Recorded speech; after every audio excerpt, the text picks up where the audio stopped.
Hi, everybody. I'm really glad to welcome Pastor Rick Stevens of the Florida Citizens Alliance. This is an organization I am personally familiar with. They're doing a really great job in Florida trying to draw attention, get parents involved, all sorts of educational reform issues. Now, I've been across the country, talked to many people in many states, and what's always impressed me is how the Florida Citizens Alliance mobilizes people. They work county to county. They're very active at the State House down in Florida, and they do a really, really good job mobilizing. Pastor Rick, thank you for joining us today. My pleasure, Duke. Thanks for having me. Let the folks at home know exactly what the Florida Citizens Alliance is. Give us an overview.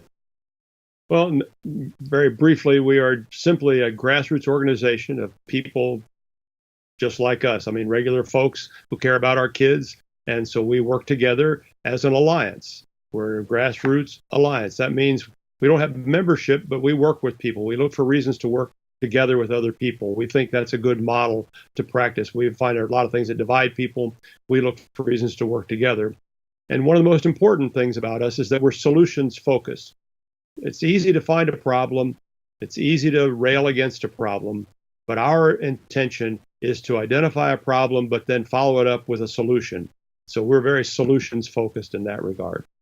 When was the FCA founded, and who was it that came up with the idea initially? Oh boy, we were founded about 4 years ago, and we had been kind of working on some things here in Southwest Florida. We had a meeting with a bunch of people who were concerned about a lot of things, and out of that meeting formed the Southwest Florida Citizens Alliance, and then it just seemed to go from there. I mean, we weren't really planning all of this. It just kind of developed, and before long, we found people from all over the state interested, and so we began to position ourselves to include people everywhere that were interested in the things we were interested in. And so little by little, and not really to our surprise, but kind of to our surprise, here we are, a statewide organization reaching out to everybody that wants to join with us in our alliance. How many people do you currently have on board? Well, again, we don't have membership, but we have about 80,000 people that connect with us regularly. We have a bunch of groups that keep track with us, and we're not all simply focused on education, but we take the education part and bring all these groups together around that. And that's the idea of an alliance, is to focus on the things we have in common when it comes to education.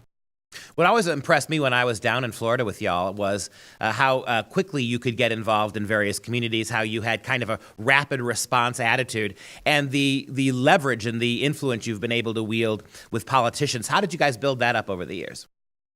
Well, again, little by little, and we didn't know what we were doing at first, and maybe we don't know now, but we keep working at it.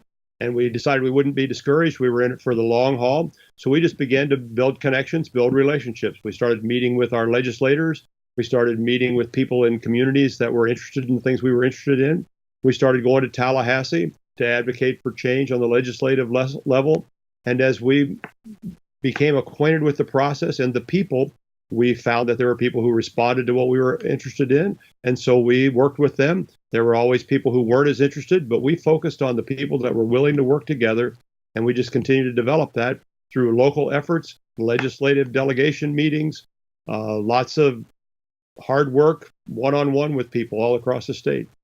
It really is about communication and time together, isn't it? Talk a little bit, if you can. I know from the frustration I see from people all across the country, it's talking to politicians, something that you guys have been able to do reasonably well. I know, obviously, you identify certain key politicians who you know are going to have your back, but how do you get beyond the typical, for lack of a better word, political reaction where some politician who you need a vote from or you want to convince, he'll give you 4 or 5 minutes of his time, he'll slap you on the back and say, he'll do what he can, you never hear from again. How have you guys been able to mobilize political resistance the way that you have?